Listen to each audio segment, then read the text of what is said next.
This series contains adult language and descriptions of graphic violence. Listener discretion is advised.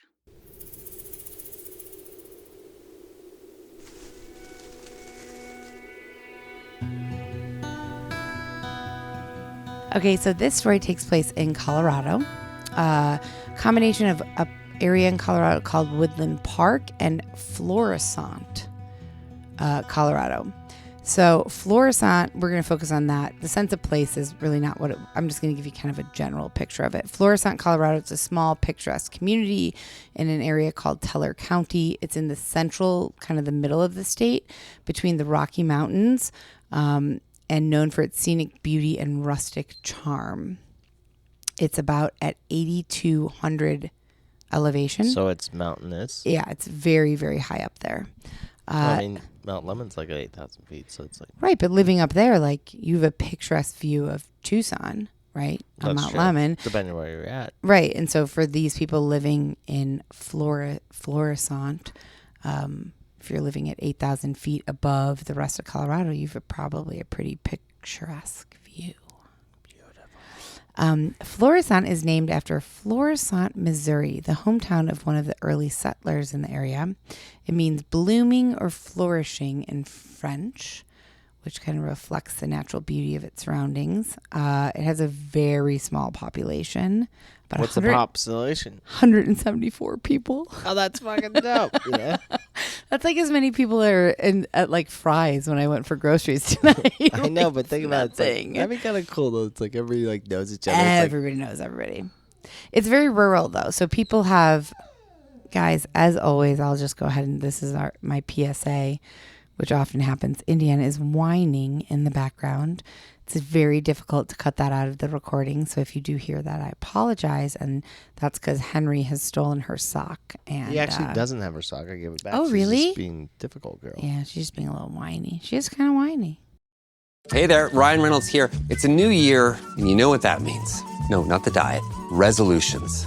A way for us all to try and do a little bit better than we did last year. And my resolution, unlike big wireless, is to not be a raging and raise the price of wireless on you every chance I get. Give it a try at mintmobile.com/switch. $45 upfront payment required, equivalent to $15 per month. New customers on first 3-month plan only. Taxes and fees extra. Speed slower above 40 gigabytes on unlimited. See mintmobile.com for details.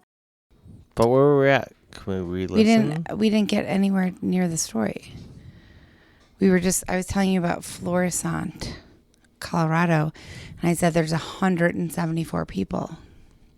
Oh, I love that. And, you know, things that I think about is that it was 20 years ago I read about this. I think it was like an Amazon tribe and or American Indian. It's kind of two different worlds. Mm-hmm. But they had like a system mm-hmm. as they lived their lives. Like, you know, as the community grew, like more than 50 people, they're all, you move over here. And you take more people with you, but you're separated, not like a great distance, like, you know, a mile or two. Someone takes a walk, but it kept the community strong because, you know, like robbing and like being shitty towards people. Mm-hmm.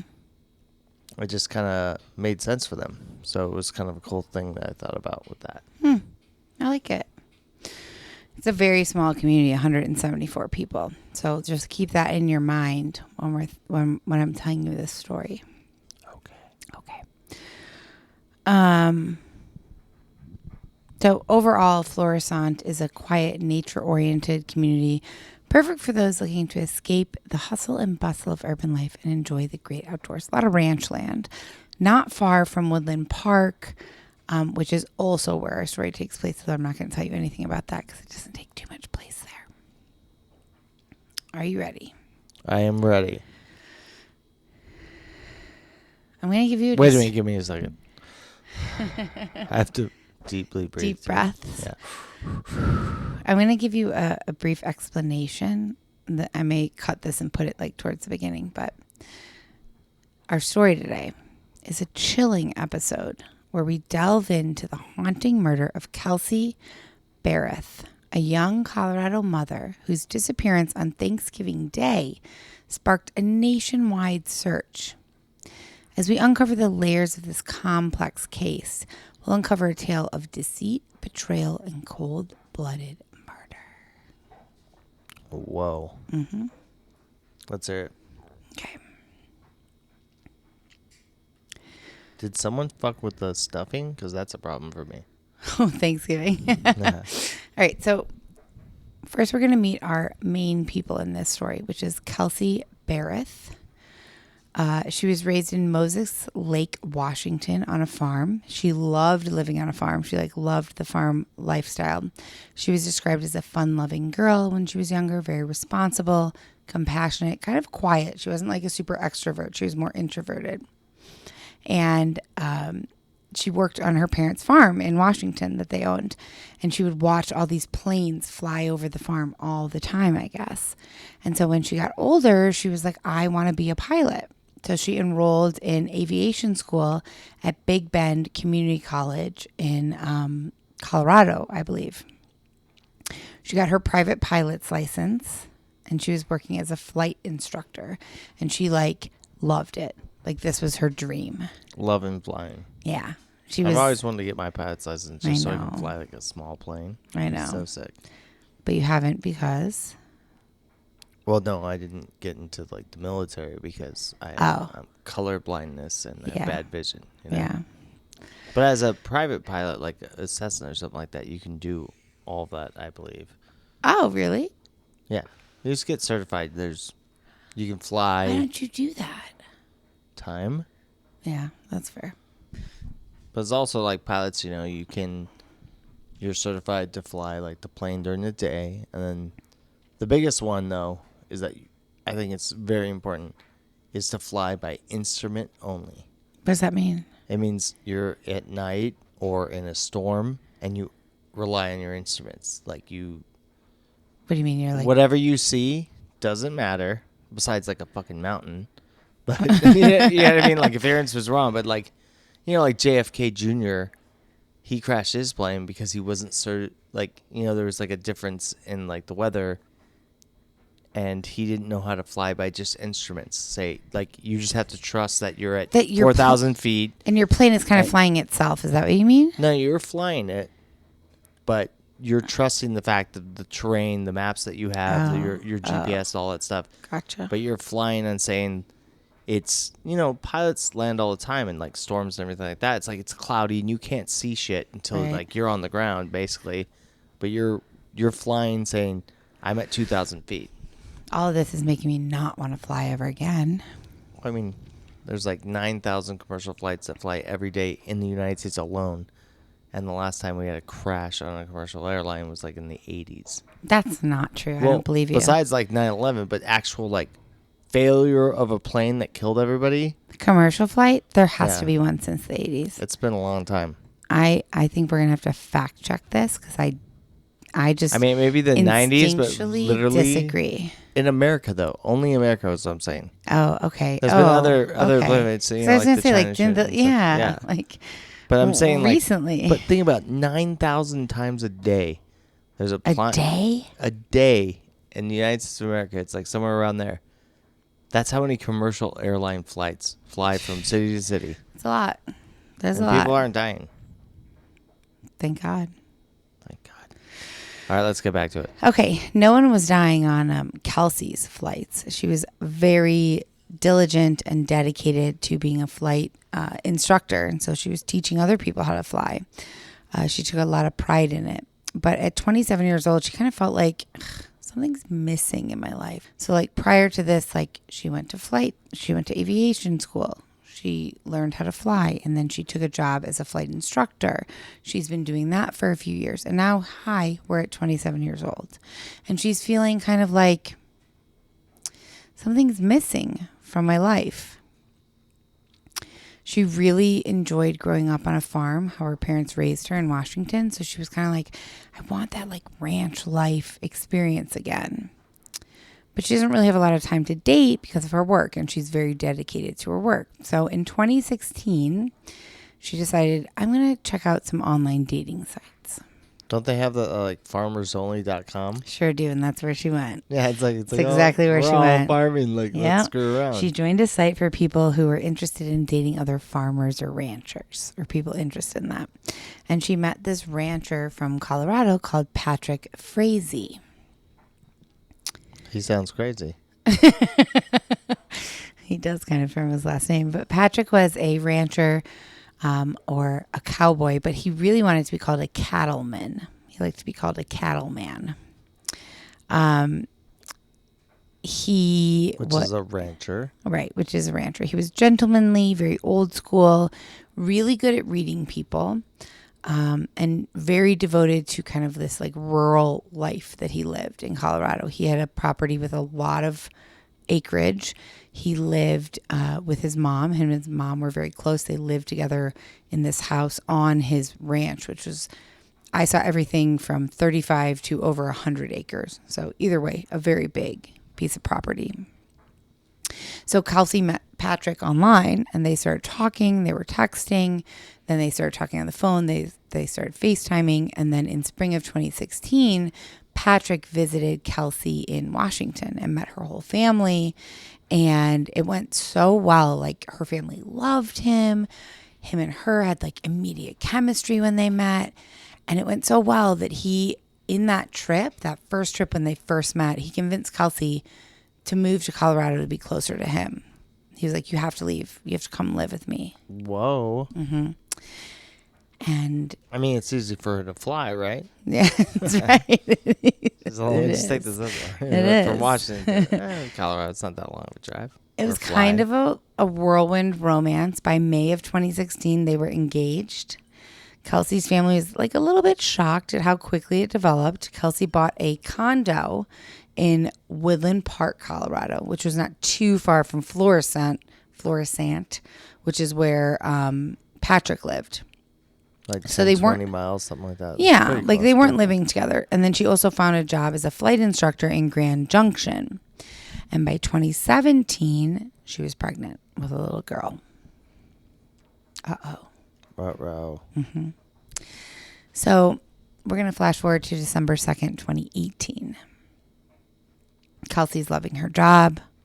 She's loving Patrick. She loves being a mom. Her daughter's about a year old at this point. She's very excited for the future. And on December 2nd, 2018, police received an out-of-state phone call from Kelsey's mom. And she was a little bit frantic. And she said, I haven't talked to Kelsey since Thanksgiving. That was 10 days ago. And this is unheard of. Like, we never go this long without talking. So the last time I talked to her was November 22nd at 9 a.m. Question marks. So the police were like, okay, like, good to know. Thanks for letting us know. We're not going to do anything right now, but like, we're making note of it. Great. Yeah, they have to wait like 24 hours to missing person. That's actually not true. You don't have to wait any amount of time. If somebody calls in a missing person and it seems really sketchy or urgent, you immediately can. Yeah, but like, she's like, oh, I haven't heard from her. 10 days though. It's been 10 days. Yeah, but I think that right. But the police are kind of like, oh, well, maybe she ran off. Maybe she's doesn't want to talk to you. Like, she's an adult. That's true. I get it. Okay. So, Kelsey's mom texted Patrick and said, have you heard from Kelsey? I haven't talked to her since Thanksgiving, and this is super weird. Patrick said, I don't know. We're not together anymore. We're not a couple. So I have no idea. And well, how long has this been going on? Well, we don't know. Because Kelsey's mom was like, what? You're not a couple? Patrick was like, well, I would have assumed she told you. Like, we're not together anymore. He said to Kelsey's mom that they'd agreed to go their separate ways. And on Thanksgiving, they exchanged custody of their little girl in the alleyway behind Kelsey's condo. He said that's the last time he saw her. That seems sketchy.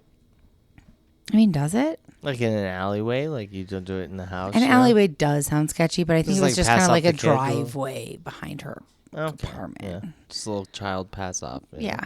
I mean, they're sharing custody according to him. It's weird, though. She's missing and he has the kid. What? Mm-hmm. So Woodland Park officers tell Kelsey's mom that they're going to try and get in touch with Kelsey we're not going to file a missing persons report just yet because a lot of people wander off on their own. She's a full-grown adult. Maybe she didn't want to be with Patrick. Maybe she just like took a trip. So before we file this official missing persons report, we're going to go to where she was last seen and we're going to like try to get in contact with her and try and find her. So they went to her condo in Woodland Park. Her car was parked out front. They knocked on the door. No one answered. I feel like it's like an immediate, like your car's out there and no one's answering the door. It's kind of weird, you know? Right. They thought so too. So they went to the condo manager. The manager let them into her unit. Everything looked normal. Like nothing was out of place. There was no like, it didn't look like anything, you know, no one had No robbed signs the place. of a struggle or any of that. Exactly. So the officers were like, well, maybe she took a trip. Maybe she was like, I had a recent breakup. I got to clear my head. I'm going to go on a trip. But as they continued to kind of search through the condo, things became a little bit more confusing because they didn't find any car keys. So even though her car is parked out front, there's no car keys in this house. So like, yeah, I mean, you took an Uber or you got a taxi cab, you leave your keys. Right. Plus, I imagine they found like her closet was full and all that business, you know? Oh, wow. You're scooping me here. I'd be Hold such on. a good fucking detective, you know what I mean? I'm like, wait a minute, this is the problem. That's true. Her closet was full. The luggage was all there.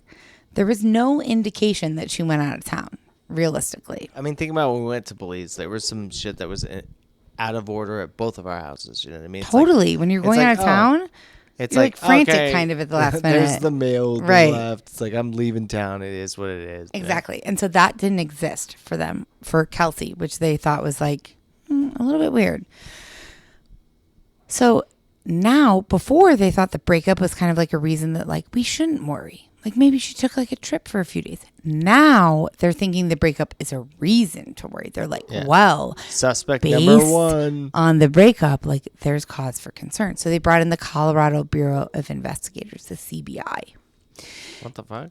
Investigators found a receipt in her kitchen that indicated that she went to the local grocery store 10 days prior, which was November 22nd, the last day she spoke with her mom. Mm-hmm. She went to the grocery store. So they head to the grocery store. Investigators. They're like, let's see your surveillance footage. And they see her on the surveillance footage pushing a stroller. Her daughter's in the stroller. It's around 12 p.m. on November 22nd, Thanksgiving. This is the last image that was like ever available of her up until this point. They put out a bolo. Do you know what that stands for? A bolo? Uh-huh. Yeah, I know exactly what it is. It's Do you? I know what it is. I just can't think of it right now. Because Jenna didn't.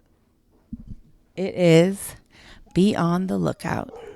Okay, the bolo. Mm-hmm. Be on the lookout for this person. Right. So they put out a bolo for Kelsey. They sit down with Kelsey's mother and Kelsey's brother for a lengthy interview. They ask about her relationship with her former fiance. Yeah. Oh, she came in. Good girl. It's like you sensed it.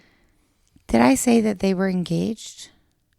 I did, I think. I did, yeah. You talked about that. So they ask about like Kelsey and Patrick's relationship. The family says that they were surprised to hear from Patrick that they had broken up, but also that the couple's relationship hadn't been totally normal.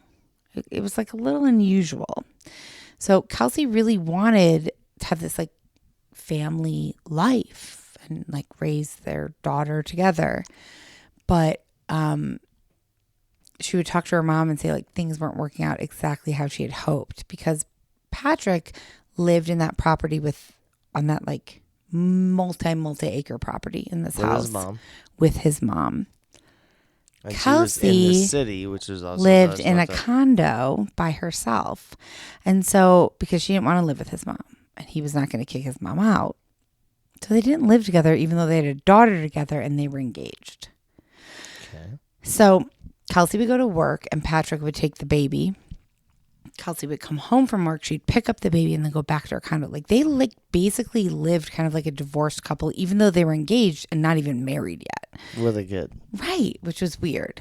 I mean, what was he doing with his ranching? It was just like little babies on the tractor and shit? He was a cattle rancher. He had a lot of cows and stuff. Still like horseback riding, like yeah, getting out there. You know? Yeah, he was. Work, you know? Right, but like, why wouldn't she just live in the house? Is his mom that terrible? I don't think she was, from what I understand. Well, we don't know. Well, I mean, you know. I don't know. So investigators at this point contact Patrick. Okay, we got to interview the fiance. No shit. First, gotta go do. Of course. What the fuck? So he says the night before Thanksgiving, him and Kelsey had a huge talk, a heart-to-heart, he called it. He said it was Kelsey who said, I'm done with this relationship. Like, I don't want to be in this anymore. I'm not happy with our arrangement. I'm done. So he agreed. He says, he told investigators, I went to her house the next day to give her her keys back to her condo. We met in the parking lot. And then I took our daughter and she left. And that was it. He said over the next few days, we kind of communicated through text. And then Sunday was the last time I ever talked to her. And they said, well, where were you around the time that Kelsey disappeared, or the last time that she was heard from on Thanksgiving? Which is 12 noon. And because they have the surveillance footage from the grocery store. And they said his entire demeanor like noticeably shifted when they said, like, where were you around when she disappeared? He said, I'm not going to give you a statement, and I'm not going to tell you anything else until I have a lawyer. Uh-oh. Mm-hmm. Guilty as fuck. Right, it does. Also, you watch a lot of crime shows. Like, unfortunately, always ask for a lawyer. Even if you're innocent, you're all, I want a fucking lawyer. You know what I mean? If I was 100% innocent and I got brought into any type of police station questioning room or anything, I would say nothing. I'd say the only thing I would say is lawyer. That's it. Yeah, nothing else. Even if I was totally innocent. They'll keep you in there for like 19 hours and fuck with you. Like, I don't care. And you know how they pause right now. I got to bring the dog in. Okay. But realistically, like, even if I was completely innocent from anything that I got brought in on, call a lawyer. I would immediately just say, like, lawyer. I'm saying nothing else until I have a lawyer here. Nothing. Please. That is like the biggest takeaway from listening to true crime and watching true crime. Never say a word. Bored at home? Head over to Chumba Casino and join some serious social casino fun. With hundreds of games at your fingertips, no purchase necessary. You can play anytime, anywhere. There's a special welcome bonus waiting for you when you sign up. Play for fun, play for free, and you could even redeem some great prizes.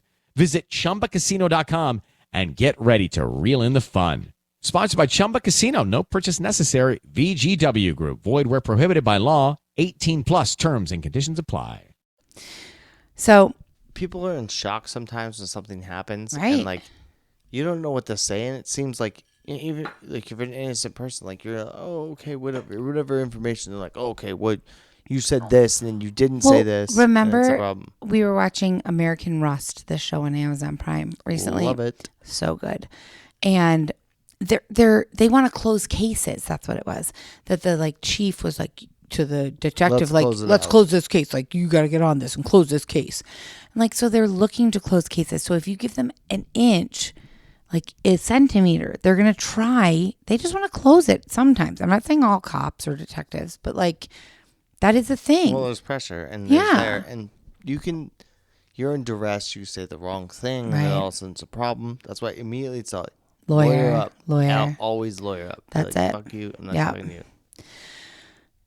So he did. So Patrick did. He said, I'm not providing a statement. I'm not continuing this conversation. I want a lawyer.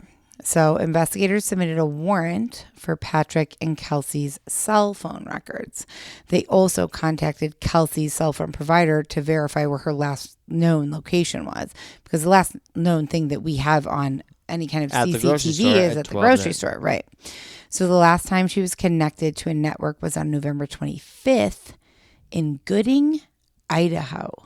That's 800 miles away. She, according to like family and friends and what the investigators find, she didn't know anybody in Idaho. Like, why would she be there 3 days after Thanksgiving? Nobody knew. Was she taken? Did she was she having an affair and she ran away?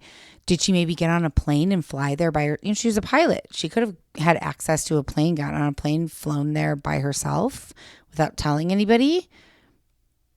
Possibly. I mean, all those things are she's possible. Flying by herself, though. There's record of your flight plan. You have to register that with the. True, but it was a very rough terrain where her cell phone last pinged. It was this very kind of rural, rough terrain in Idaho, 800 miles from where she lived.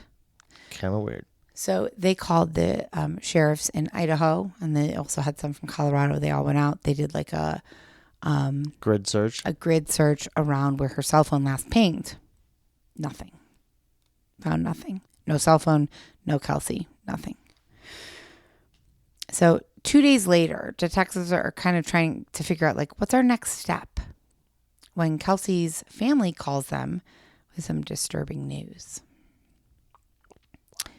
Kelsey's brother and mother had been staying at Kelsey's condo since she was reported missing. And they wanted to be there in case anything was found, be there for questioning with the police, everything.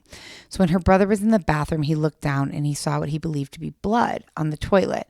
But he wasn't sure. He didn't want to touch anything. So they immediately called the police. The police came over. They got another warrant. They went back into the home with the CBI, and the crime scene analyst sprayed luminol everywhere to see. Because if you murdered me in your front. If I clean it up even with bleach, you're going to see it later. Right. So you may not see it to the human eye. You may clean up. So Mark's entryway is kind of tile. So if you had killed me there and I bled everywhere, you could clean up with as much bleach as you want. But it's going to leave a footprint. There's still a little bit of blood residue there. Let me guess. It was everywhere. Right. So the crime scene analyst sprayed luminol to detect blood that the human eye couldn't regularly see. Mm-hmm. There was substantial blood on the toilet, on the sink, on the wall, on the bathtub, on the wall up the stairs to the upstairs. Scene. It was a lot. It was a lot of blood. So of course everyone now is thinking worst case scenario. So Kelsey's family, they decide the police say, we're not going to let the public know this yet. We want to see if someone will come forward. So just make a public plea, but don't say that we found blood. Don't say anything. We're assuming she's still alive, according to the public. Kelsey's family does that. Her mom makes a very heartfelt plea, asking anyone to come forward who knows anything. At that point. Oh my gosh, it looked difficult. And the story went pretty big. It went national news big. So now we're at 21 days post Kelsey being missing on Thanksgiving of 2018. And detectives finally get a clue that seems pretty promising. And? One of Kelsey's neighbors had a security camera that happened to be able to catch footage of Kelsey's front door as well as everything else that this front door camera from the neighbor is catching. So motion set it off. And when it does, it sends an email to the person who has registered that camera. So detectives pulled all the emails and images from the neighbor on Thanksgiving Day. And the images they came across were a little bit shocking because Patrick said on Thanksgiving Day, I never went to the house. I never went in the house. We exchanged the baby in the alleyway. Yeah, alleyway baby. Right. The images show something totally different. He was definitely at the front door. In and out business? Yeah, he didn't go in, but he was slightly in the house from these images that I saw at least. Kelsey was there. The baby was there. There was no alleyway. They were inside her place. They saw. Oh, right. That they saw. So investigators are well, is this something that you could forget? Is this something he could be confused on, maybe? I don't know. We're going to go talk to him again. So they go speak with him again. And they contacted his lawyer. Because remember, he said, I'm not having him. He lawyered up. Right. And the lawyer said he will not be participating in any interviews whatsoever. So this raised some suspicion for investigators, obviously. Yeah, no shit. It's are we looking for this person? Let's see what's happening. It's I just want to be safe. I'm willing to talk about Also, anything. like, this was his fiance. Imagine, I'm just trying They to have put... a child together. It's Right, like, I'm putting myself in that position. Like, let's say you go missing. We have a kid together. And we're engaged. And I have zero guilt in your disappearance. I'm just... It doesn't matter. It's still like lawyer up, but also like be very forthcoming and be like, oh yeah, I was here. Well, right, if I Let's didn't... really get to the details. Well, like, that's what I'm okay. saying. Like, if I didn't do anything, I'd be like, whatever you want to know. Like, yes, I would retain a lawyer for sure. Oh, shit. Because they always look to the significant other. But like, I'd still be like, yes, of course I'll give you an interview. Yes, here's where I was. This is what happened. If I had nothing to do with your disappearance. So they're suspicious. So they get a warrant to search Patrick's property. Can I break in real quick? Yeah. And just say something? Sure. Like, I have like a journal, like Gone Girl, about you where I'm all, she was pretty aggressive and shit. You know, it's like keep it just in case something like happens to me. Shut Like, up. You're so smart and weird that you probably would. it's like I died, like they're all looking at you like crazy, and it's like all these like information. You're like, oh. It's weird that you would tell me that. So now I know that's not true, but now I'm going to do that. You just gave me that idea. Yeah, but you know, I do because we already talked about it on a podcast. It doesn't really work, you know. That's true. But it's funny, like have the Fine. information, like oh, I hey, love did that this. movie. Great movie. Great book. All right, let's get back to it. Okay. So, He was lawyered up. right. They got a warrant to search his property. And so they cut the lock on the front gate and they search his ranch. But like, this is a huge ranch. So they're like, where do we begin? I mean, 100 acres is a lot. 1,000 acres is a shitload. You know, It's at least 100. It's at least 35 to 100. which is a lot of property. Right. So they decided to start in the office. His ranching office. office? Yeah, there was an office on the property. So they start there. And they found something almost immediately that raised like a huge red flag. There's a folder on his desk.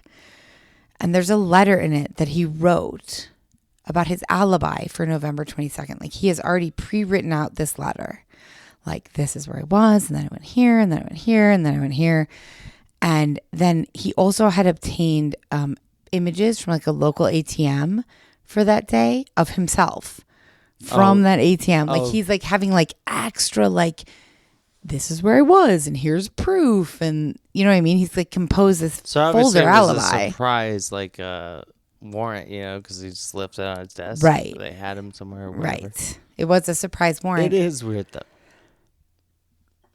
It's like a little much. It's fucking weird. I'm pulling my own images from Like the if your ATM lawyer, at if your the lawyer, bank. if your lawyer has that, it's True. one thing. Right. But he had it. That's Like, pre-planned. Let me go get $20 out of the ATM. Let me go buy cigarettes. It's okay. so all the receipts that were in this file and like the images and the letter that he wrote indicated that he went and picked up his daughter from Kelsey a little after noon on Thanksgiving Day. And then he went to Walmart, and then he went to deposit some checks, and then he went to check on his cattle. Fine. Like all that's fine. Like it is weird that he has this folder, but like, okay, fine. Can't be too careful, but Right. still sketchy. But when detectives compared this alibi that he like put together with his phone records, Not jiving, huh? not driving. So the letter that he wrote, he said he was out working with and feeding the cattle at 4:30 p.m. that day on Thanksgiving. But his phone was not on any of his ranches. He owned property a bunch of different places. Like he had his main ranch in Florissant, but like he also had several other properties. Phone wasn't at any of those properties. His phone was in Woodland Park, which is where Kelsey's condo was. What? And that puts him in Kelsey's area 4 hours after he told police that he had already like parted ways with her and never saw her again. So his phone says that he's still there. He said at noon, he was like, here's the baby exchange, great, bye. And he went on his way. But his phone is saying that he was still there at like 4:30 p.m. that day. So this is a problem. Yeah, no shit. Yeah. DAF. So detectives start to dig even deeper into the phone records and then see that he called his mom that day also. And then he called a 208 area code number. Which is what? Idaho. Oh, where she was last pinged. Kelsey's last phone pinged in Idaho. So who's he calling? Like, why is he calling an Idaho number? Dig a grave? Why You know what I mean? is Like, what's Kelsey's going on? right? So they are able to trace the number, and they found out the phone number, the 208 number that Patrick called, belongs to a woman named Crystal I knew Kenny it. Lee.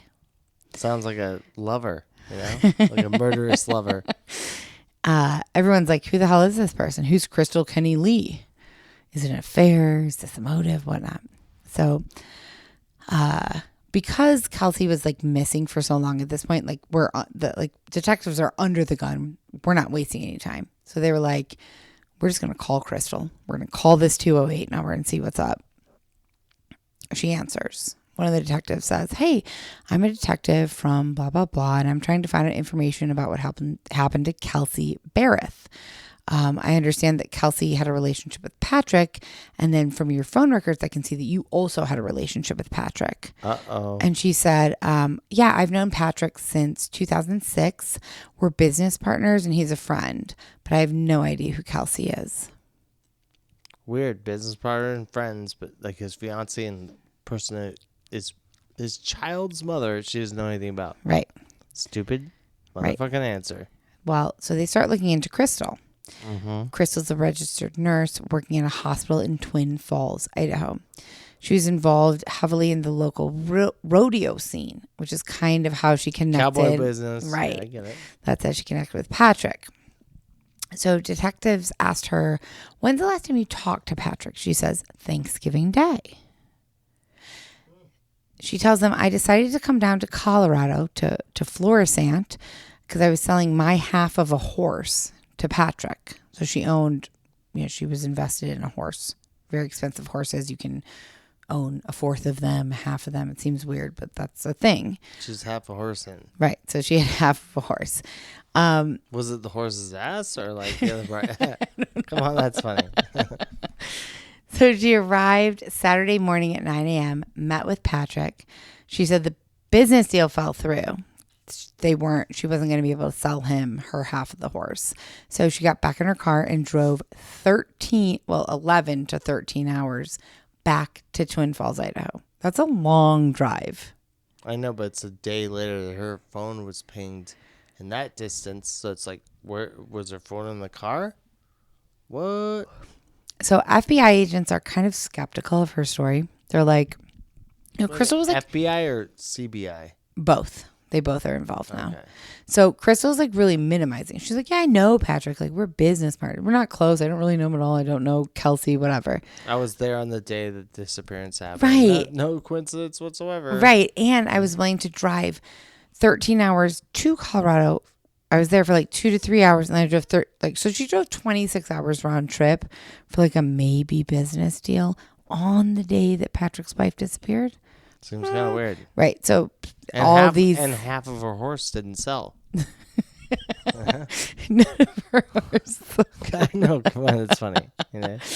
So She was always a hoof behind. You know. So, so they were really, sorry, you threw me off there. So they were really skeptical. Like, you can drive 26 hours for maybe a sale of a half of a horse. And then what the real skepticism came is when they pulled her phone records and they saw that her phone records were kind of like almost exactly in line with Kelsey's throughout Idaho, and that Kelsey's last phone pinged like 3.5 miles from Crystal's house in Idaho. Yeah, that's a problem. It's weird. You know what I mean? So they decided this was enough to we really need to actually talk to her face to face. Yeah. So they go to Idaho and they sit down with Crystal and they say, we know you're not telling the truth. You're lying. Like, we know that. We've seen the phone pings. They line up with Kelsey's. This is bullshit. And we're giving you this one chance. You can get ahead of it now. Like, tell us the truth. We will cut you a deal. Otherwise, you're fucked. And she said, I will tell you everything, but I want to talk to a lawyer first. So they couldn't ask her anything else at this time. They were frustrated because they were like, great, we're in Idaho. She's going to get an Idahoan. No, Idahoan? That's it. I don't know. I don't know either. But an Idaho lawyer. Yeah, an Idaho. And they're like, it's going to be days before we hear from this person.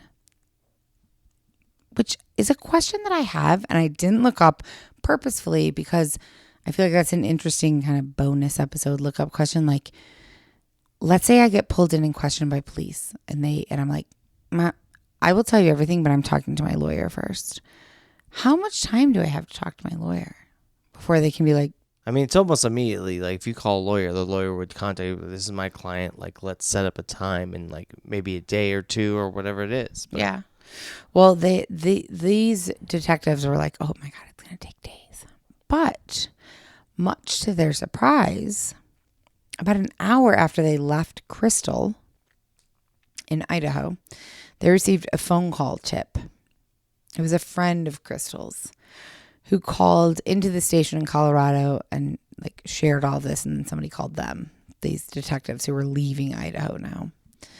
The friend says that Crystal and Patrick were way more than business partners. Oh, screwing around? Patrick was Crystal's first ever love. After high school, she went to Colorado and was working on a dude ranch. I met Patrick when she was like 19. She was instantly in love with him, and they had like a bit of a relationship when she was younger, but it was complicated. She eventually went back to Idaho. He stayed in Colorado, and they would like not be together. But then she'd come back to Colorado for months at a time. They'd be together. She'd leave. They weren't together. It was a little bit like it was kind of like weird. They would reconnect on and off throughout the years, but they were never like in a committed long-term relationship.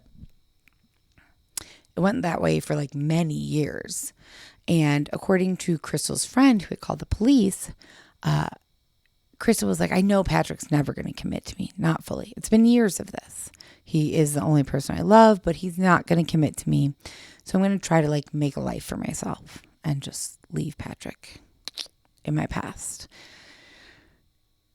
And she did for a while. She started dating. Crystal got married, actually. Wow. And Patrick was kind of in her like rear window. Was she married at the time of this incident? Well, I'm not there yet. Okay. Just asking So, a question. I know.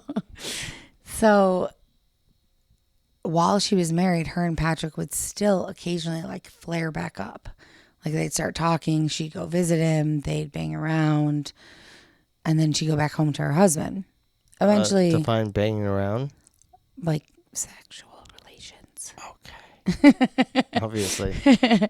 So eventually, Crystal's husband found out about this affair. That this like ongoing so she affair. is married. So now she's divorced. Okay, of this so she was happening. divorced like at the And the she's time. considering moving now because she's like, well, I got divorced because of this affair with Patrick. Might as well go that 175 people down. Let's move to Florissant, Colorado to be with Patrick. I believe if it's French, it's Florissant. It is. She did not think, or she did not know, and she certainly didn't think that Patrick was involved with anyone else. She had no idea that he had a fiance or a child at this point. Wow. Yeah, she knew nothing about it. Eventually, she does find out, and she confronted him. Like, what the fuck? You have a kid and a fiance, and I just got divorced over you. Like, what is going on?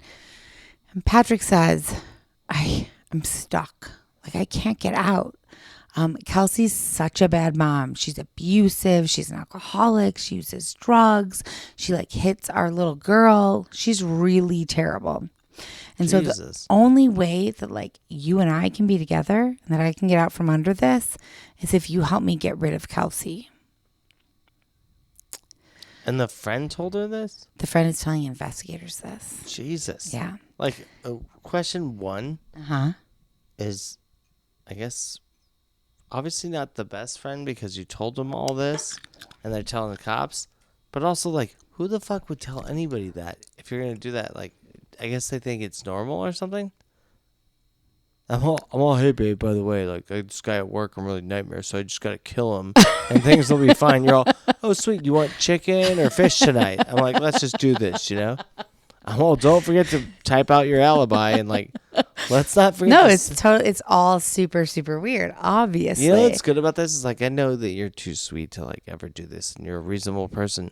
Thank if you. we did ever have to kill somebody, we'd be so good. It'd be like, cell phone pings and all this shit. It'd be like, Oh, dude. laser straight. You know? Oh, my God. I'm all, no problem. Like, this is... What is this ice pack you're freezing? You're all, babe, it's tonight.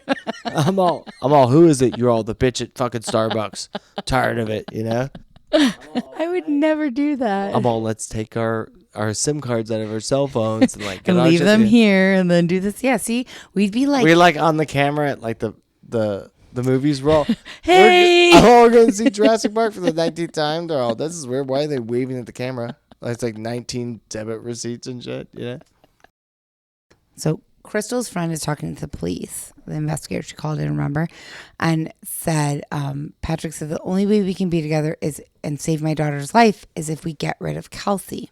So Crystal, the Idahoan, which is not, I don't think, the right way to say it, but it kind of feels fitting because she was like the mistress, Idahoan. Yeah. Right? Okay. Idaho. So Crystal called this friend that's talking to investigators and was like, Patrick wants me to get rid of his baby mama, his fiance.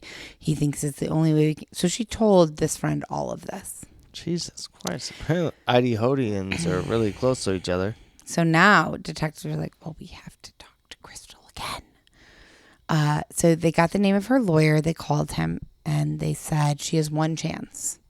If she wants a plea bargain, they will give her one if she agrees to come forward and testify against Patrick, assuming this friend's story is true, which seems like really light to me. Like, oh, one person called in and was like, hey, Crystal told me this whole but with thing. extreme detail, though. Yeah, I guess that's true. They sent out a call. Do you have any information? Someone's like, listen, she literally told me this, and it's pretty intense. Like, yeah, that's true. And plus, it's just putting pressure on him. Yeah. Well, like, yeah, hey, and it's something. I mean, it's info. a lead to go up. So, okay, so Crystal agrees. She said, fine, I will tell you everything, and I will testify against Patrick, but I want a good plea deal.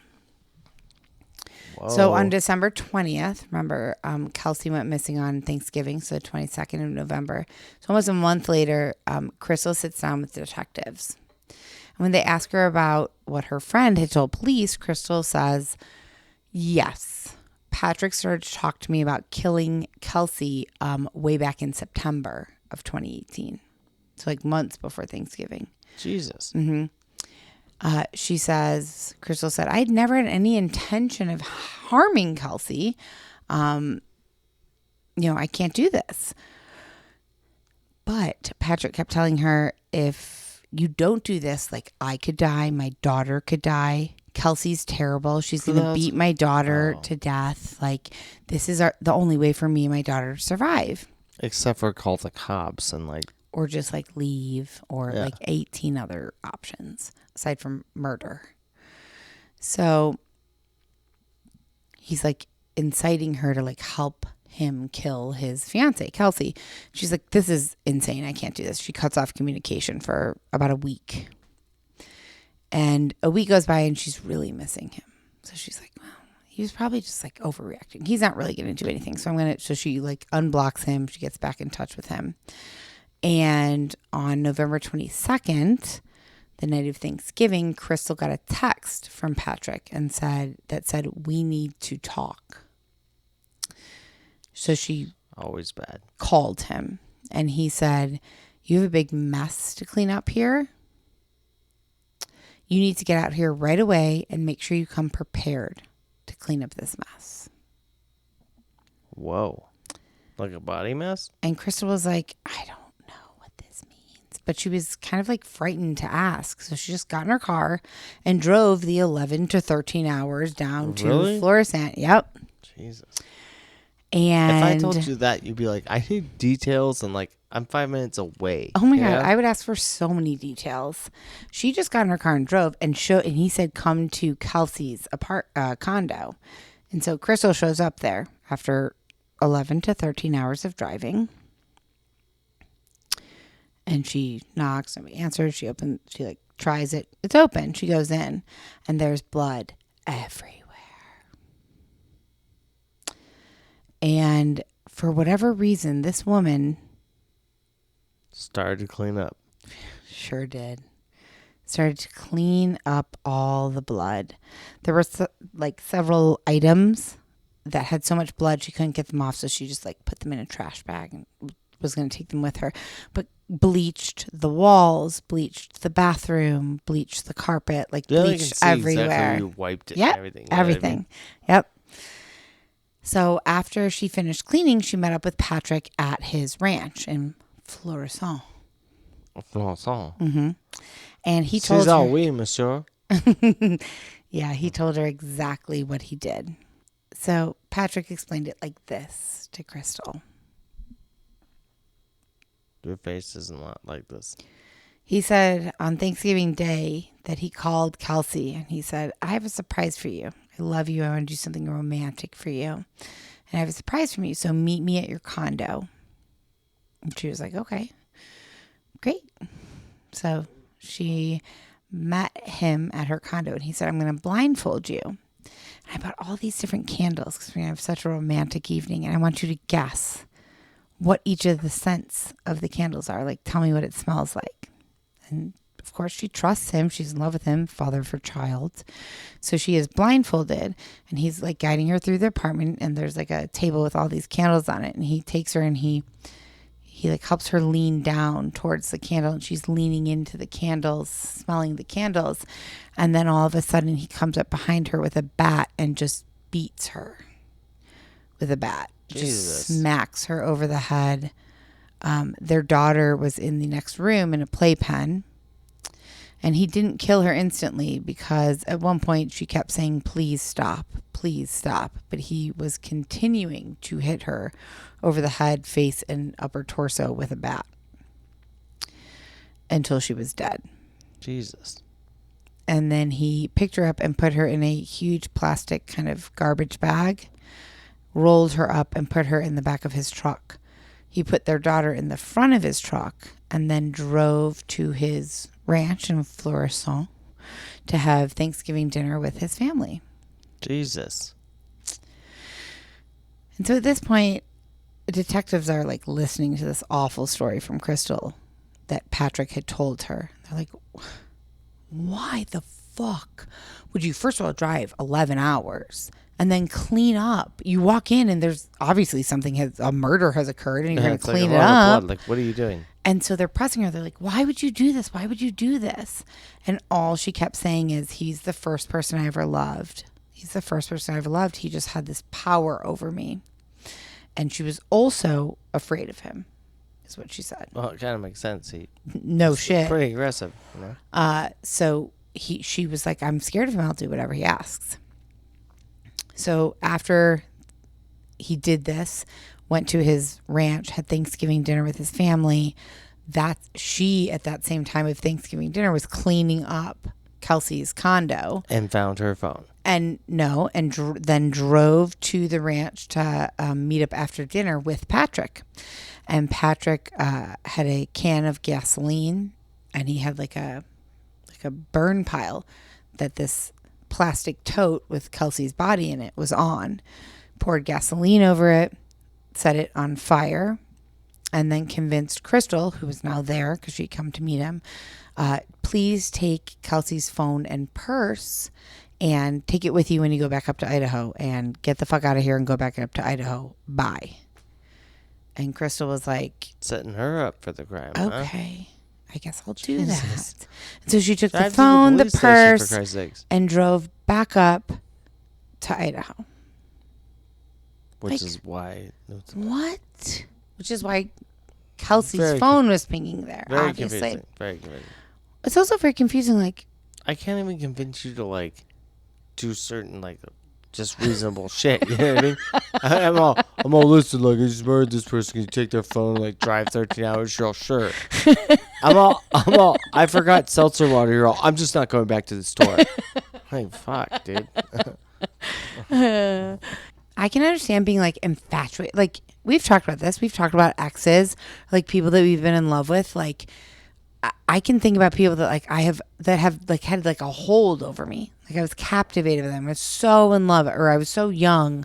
But nonetheless, if they were like, hey, I murdered this person, take this, and this, and drive this way, I'd be like, fuck off. And I would run away instantly. I would never do that. Be like, fuck you, man. Ridiculous. So Crystal, after sharing this, was charged with tampering with evidence. And Patrick, on the next day, December 21st, was taken into custody on his property on murder charges. Feels like it's first degree. So after Patrick was arrested, they took Crystal to his property, and they were like, can you point out, like, we want you to take us like on a murder tour. Where did all this happen?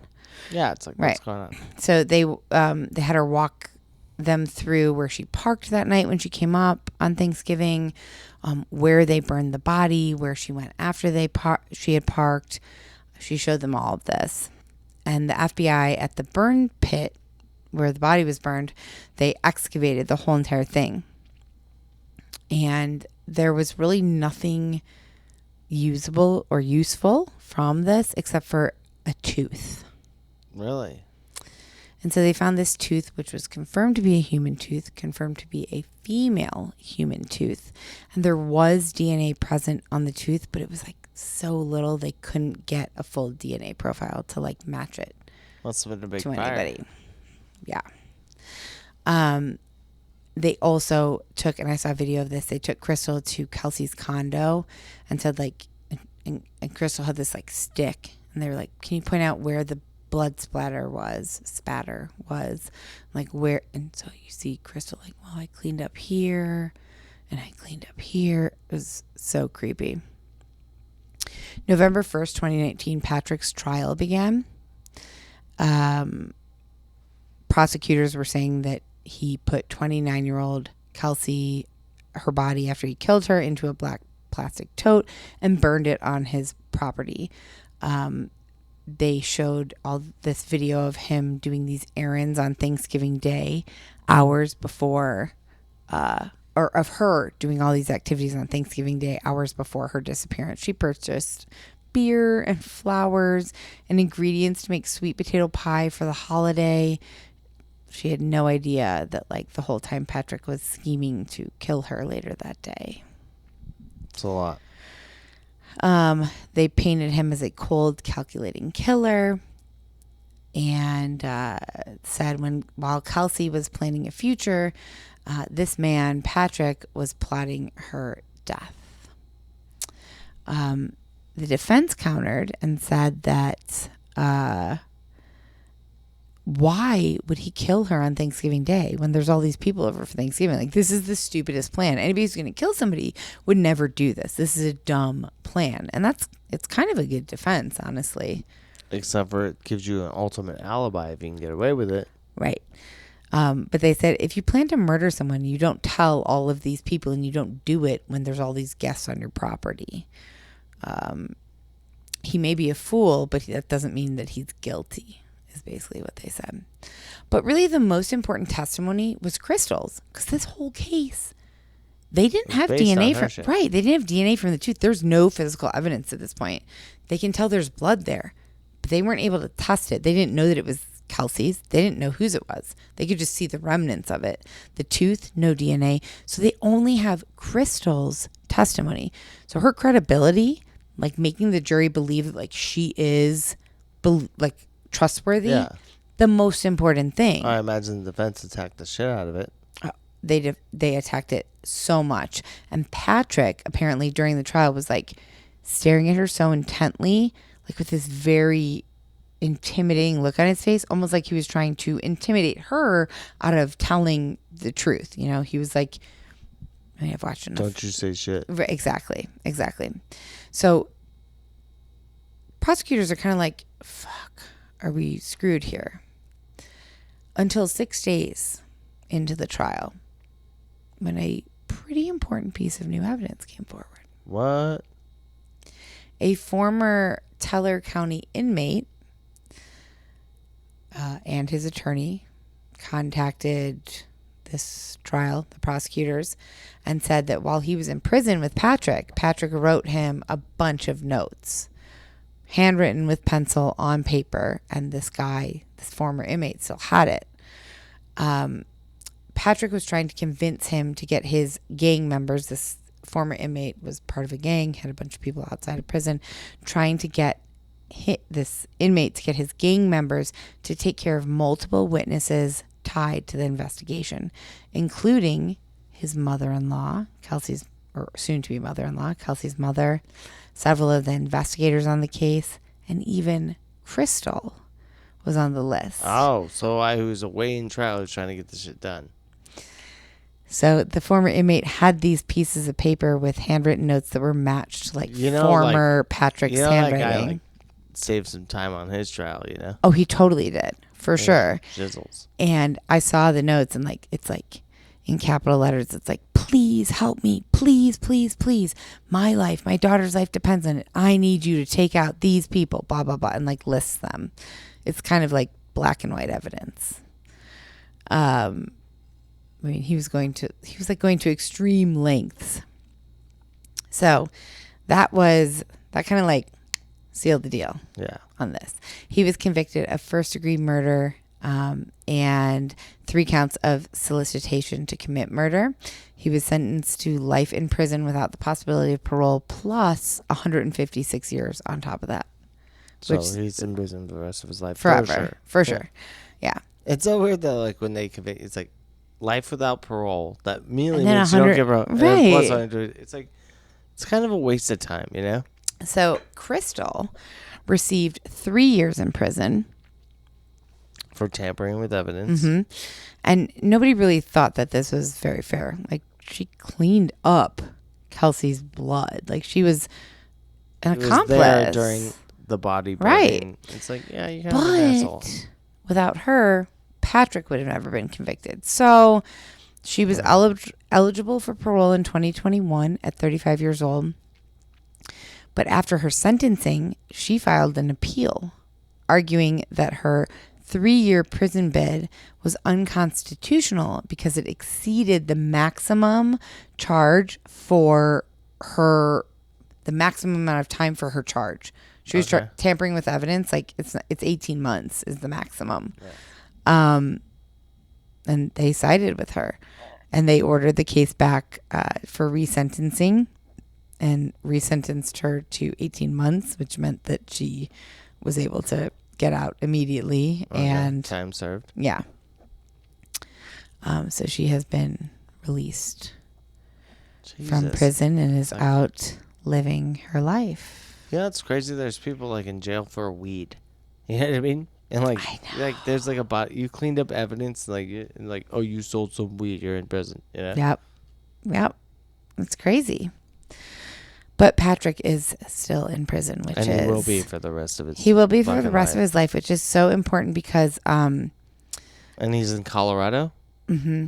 Yeah, there's I can't find it now. I had it somewhere in here, but Colorado doesn't have a death penalty or what? I don't know. He wasn't sentenced to the death penalty, though. I don't know, but